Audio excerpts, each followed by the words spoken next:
Hello guys, it's me again, Krong TV, at sa video ito pag-uusapan natin ang isa na namang napaka-interesanting pangyayari patungkol sa ating paboritong manga at anime series na Boruto, Naruto Next Generation. Pero bago ang lahat, huwag kalimutang mag-like, mag-subscribe, pinutin na rin ang notification bell upang lagi kang updated sa mga susunod na video. A, B, C, D,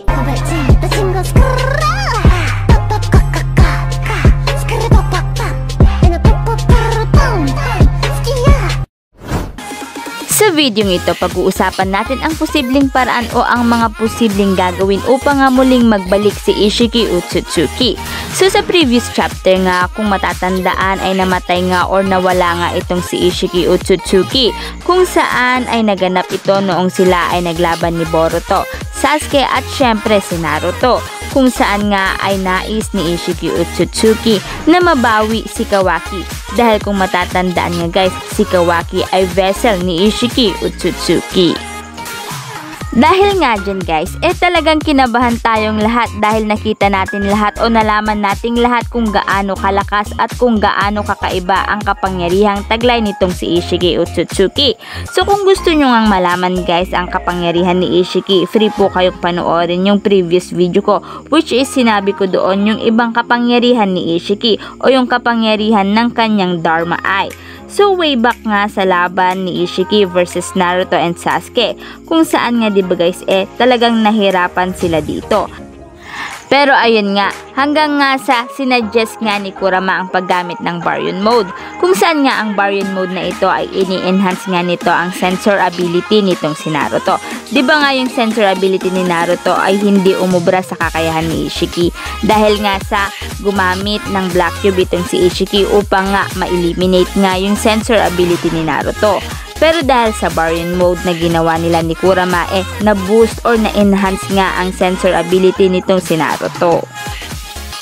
Pero yun nga, dahil nga dito nawala si Kurama. Ngunit dahil naman dito nabawasan ang lifespan ni Ishiki Otsutsuki. Nagawa nga siyang matamaan ng mga pag-atake ni Naruto. So skip na nga natin yung mga sumunod na nangyari. Magtungo na tayo ngayon kay Kawaki. Nagtago nga si Kawaki dahil nga sa lalagyan nga siya muli ng Karma Seal ni Ishiki. Dahil kung matatandaan tinanggal nga ang Karma Seal ni Kawaki upang nga ay maiwasan ang pagpuposes sa kanya ni Ishiki Otsutsuki. Pabawas na nga ng pabawas ang lifespan ni Ishiki, maybe nasa 5 to 10 minutes na lang siguro, noon ngang biglang nagpakita itong si Kawaki. So nung time na nga nalalagyan na nga ni Ishiki ng karma si Kawaki ay bigla ngang nawala itong si Kawaki. Dahil doon ay niloko pala nitong si Kawaki itong si Ishiki. Clone lang pala ang nagpakita kay Ishiki Otsutsuki at dito na nga namatay o sabihin na nating nawala si Ishiki Otsutsuki. Pero marami ngayon ang kuro-kuro guys na babalik itong si Ishiki Otsutsuki. At maski ako ay napaisip na may posibilidad ngang mangyari ito. Dagdag pa rito guys, parang nakakaduda na ang isang Ishiki Otsutsuki ay mamamatay ng ganun-ganun na lang. I don't think so, pero parang bitin. Di ko ma-explain pero parang nabitin talaga ako.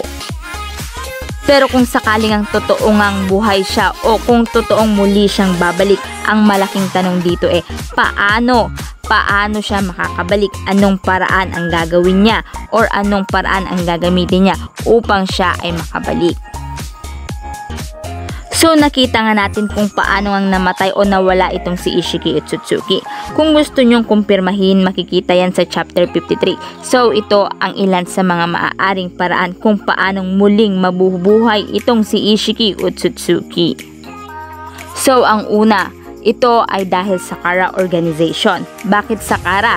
Dahil posible or maaaring ang Kara Organization ay merong isa pang vessel bukod nga kay Kawaki na meron ngang taglay na Karma Seal ni Ishiki Otsutsuki.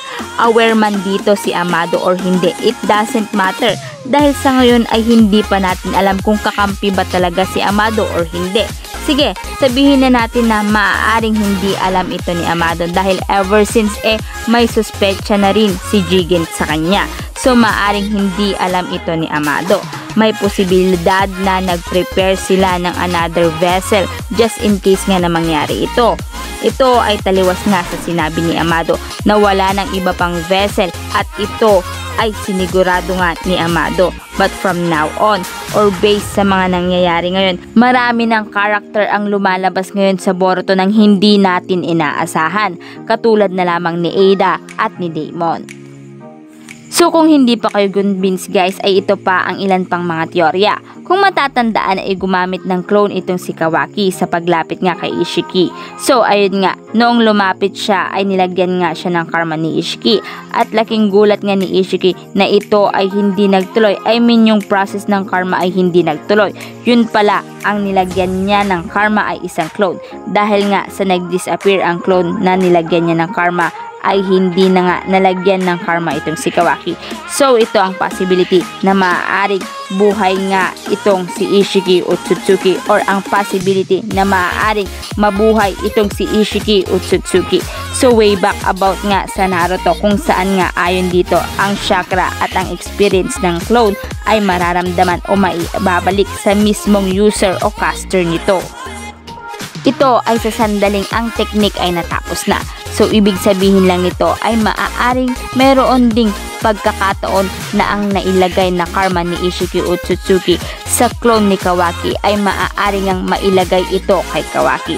Not all, pero maaaring may ilang part ng karma ang mailalagay dito, o maaaring natira sa clone at nailagay nga dito kay Kawaki. So, bukod nga dyan guys, ay may mga teorya pang lumalabas about nga dito sa maaaring pagkabuhay ni Ishiki. Kung matatandaan, si Amado ay nag-offer ng bagong karma kay Kawaki upang nga magkaroon siya ng mga kapangyarihan upang matalo si Code at upang nga maprotektahan itong si Naruto. So, dahil dyan, in the other side, maaring ang offer na ito ay maaring tanggapin ni Kawaki. Dahil kung matatandaan guys is nagdadalawang isip nga itong si Kawaki, or iniisip niya yung mangyayari kung paano kaya niya poprotektahan itong si Naruto. Kaya naman maaari niyang tanggapin ang karma na ino-offer nitong si Amado, na kahit sa umpisa ay tumanggi siya. Parang kapit sa patalim na ang gagawin ni Kawaki, since si Amado ay meron nang mga data ng Kara at lalong-lalo na ang data ng mga Otsutsuki. So maaring ito nga ang magiging way ni Amado upang muling buhayin itong si Ishiki Otsutsuki. Hindi nga malayong mangyari ito guys, kasi hanggang sa ngayon si Amado ay kaduda-duda pa rin sa mga kinikilos niya. Dagdag pa dito, alam nyo naman, yung writer o yung author natin ay talagang kahit imposibleng mangyari magagawa niya. I mean, kahit yung mga pangyayaring hindi natin inaasahan ay nagagawa nga niya. So para sa akin no guys, para sa akin lang may chance na maaring muli nilang ibalik itong si Ishiki Otsutsuki. Dahil kung mapapansin or sabihin na natin yung expectation natin sa lakas niya ay hindi gaanong naipakita. So feeling ko there is more about Ishiki to unleash na maaaring dahilan kung bakit siya ibabalik. Dagdag pa dyan, maaaring nawala lang siya sa scene ngayon upang nga ma-focus muna o maipakita ang kakayahan ng New Generation Ninja at pati na rin si Code. Dagdag dito yung mga nangyari ngang pag-nerf kay Naruto at kay Sasuke. I mean, binigyan muna sila ng time to shine. So yan nga guys ang maaaring paraan upang nga mabuhay itong si Ishiki Otsutsuki.